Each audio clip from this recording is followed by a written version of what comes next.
NDA కూటమి పార్టీల నాయకత్వం వర్ధిల్లాలి ఎన్డీఏ కూటమి పార్టీల నాయకత్వం వర్ధిల్లాలి ఎన్డీఏ కూటమి పార్టీల నాయకత్వం వర్ధిల్లాలి నరేంద్ర మోదీ గారి నాయకత్వం వర్ధిల్లాలి నరేంద్ర మోదీ గారి నాయకత్వం వర్ధిల్లాలి నారా చంద్రబాబు నాయుడు గారి నాయకత్వం వర్ధిల్లాలి నారా చంద్రబాబు నాయుడు గారి నాయకత్వం వర్ధిల్లాలి పవన్ కళ్యాణ్ గారి నాయకత్వం వర్ధిల్లాలి పవన్ కళ్యాణ్ గారి నాయకత్వం వర్ధిల్లాలి మల్లప్పన్న గారి నాయకత్వం వర్ధిల్లాలి మల్లప్పన్న గారి నాయకత్వం వర్ధిల్లాలి డాక్టర్ పార్థసారథి గారి నాయకత్వం వర్ధిల్లాలి డాక్టర్ పార్థసారథి గారి నాయకత్వం వర్ధిల్లాలి కొంకా మీనాక్షి నాయుడు గారి నాయకత్వం వర్ధిల్లాలి కొంకా మీనాక్షి నాయుడు గారి నాయకత్వం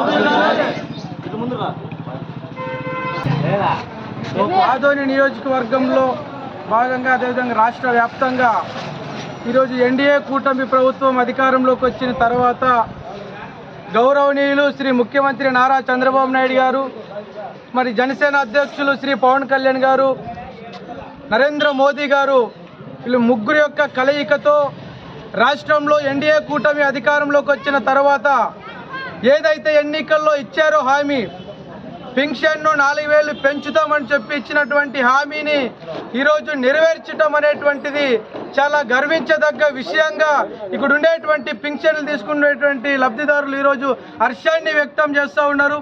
గత ప్రభుత్వం వైసీపీ ఈ పింఛన్దారులను ఏ రకంగా అయితే మోసం చేసిందని చెప్పి ఈరోజు వాళ్ళ ఆవేదనను కూడా వ్యక్తం చేయడం జరిగింది. ఈరోజు గత ప్రభుత్వం అధికారంలోకి వచ్చిన తర్వాత 3000 రూపాయలు పింఛన్ ఇస్తామని చెప్పి సంవత్సరానికి 250 రూపాయలు మాత్రమే పెన్షన్ను పెంచి ఈరోజు పింఛన్దారులను మోసం చేసినటువంటి దుర్మార్గమైనటువంటి పార్టీ వైఎస్ఆర్ కాంగ్రెస్ పార్టీ. ఇది యావత్ ఆంధ్ర రాష్ట్ర ప్రజానికం అందరూ కూడా తెలుసుకోవాలి.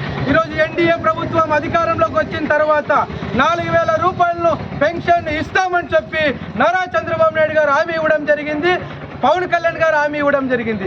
దాంట్లో భాగంగానే ఈరోజు రాష్ట్ర వ్యాప్తంగా పెన్షన్దారులకు 4000 రూపాయలు పెన్షన్ ఇవ్వడం, అదేవిధంగా గత 3 నెలలది నెలకు 1000 రూపాయలతో చొప్పున 7000 రూపాయలు నేరుగా ఇంటికే పెన్షన్ ఇచ్చేటువంటి కార్యక్రమం చేసింది ఈ ఎన్డీఏ కూటమి అనేటువంటి విషయాన్ని ఈ సందర్భంగా తెలియజేస్తా ఉన్నాను.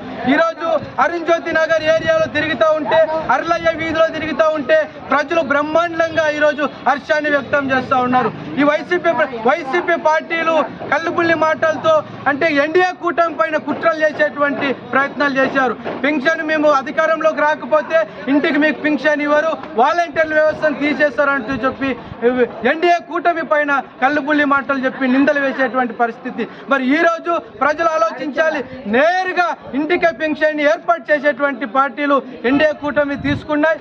ఈరోజు ఈ పెన్షన్లను ప్రతి ఒక్కరి ఇంటికి అందించే విధంగా ఎన్డీఏ కూటమి చర్యలు తీసుకునింది. కాబట్టి తప్పకుండా అదేవిధంగా ప్రజలందరూ కూడా ఎన్డీఏ కూటమిని మరొకసారి ఆశీర్వదించాలని, ఇచ్చినటువంటి హామీలన్నింటిని కూడా నెరవేరుస్తామని చెప్పి కూడా ఈ సందర్భంగా తెలియజేస్తున్నాను. నా పేరు ఎం పులిరాజు, ఆదోని జనసేన పార్టీ మండల నాయకుడు.